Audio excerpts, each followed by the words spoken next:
Welcome back to this week's BD Outdoors Sportboat Roundup. In last week's video, I talked about daytime tackles, so everything from a jigging rod, a few fly line rods, popper rod. This week, I'm going to talk about some of my bigger gear setups that I would use and bring for the night bite. So I'm going to go through each one of my rods, how I rig them up, how they're going to be used. Of course, that might be different than your setups. You might have a little bit different gear. That's totally fine. This is what works for me. So I'm gonna go ahead and get into it. So the first rod that I have, this should look familiar. This is one of my custom jigging rods I had in that last video. I mentioned you can fish this during the day, you can fish it at night. So obviously at night, you're gonna go up a little bit heavier jig, anywhere from 200 to 400 grams. If you want to see the specs on this rod, I have it in that last video that I did.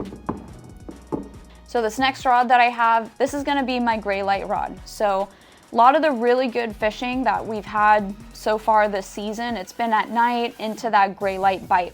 So this is a really good transition rod during that time.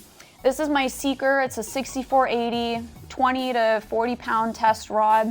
The reel I have, it's a Fathom 25. As far as braid, the braid, it's filled to the top. I have Seagar's 65 pound braid.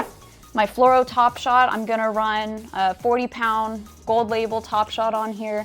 3 to 5 arm lengths is what I have on with those small size 2 circle hooks. This rod is ready to go. So these next two rods that I have, these are gonna be my bigger setups. They're both set up very similarly. This first rod you've seen before. It's going to be my CalStar 770H. It's a 50 to 100 pound rod.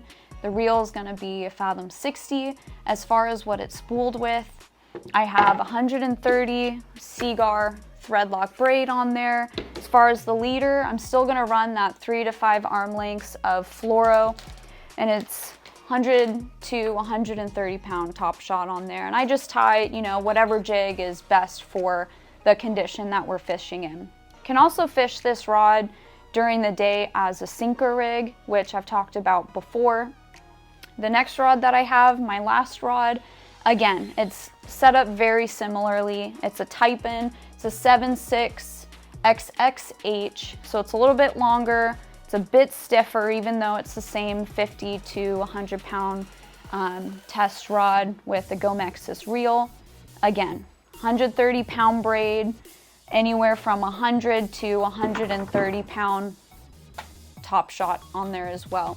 This rod I like to use with my jigs just because of how parabolic that tip is, especially for how stiff of a rod it is. I think the jig presentation on this rod is a little bit better than on my CalStar, so that's why I'm gonna have both of these rods with me just for that jig presentation. So this is just a small snippet of my own arsenal that I'd be bringing out if I was fishing at night right now.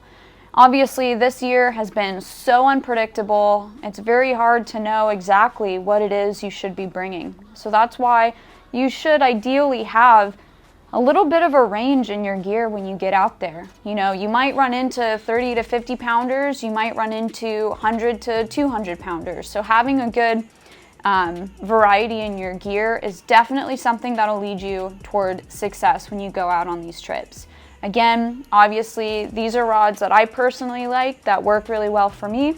Your setup might look a little different, but I hope you guys enjoyed this week's video, and I'll check in with you all next week.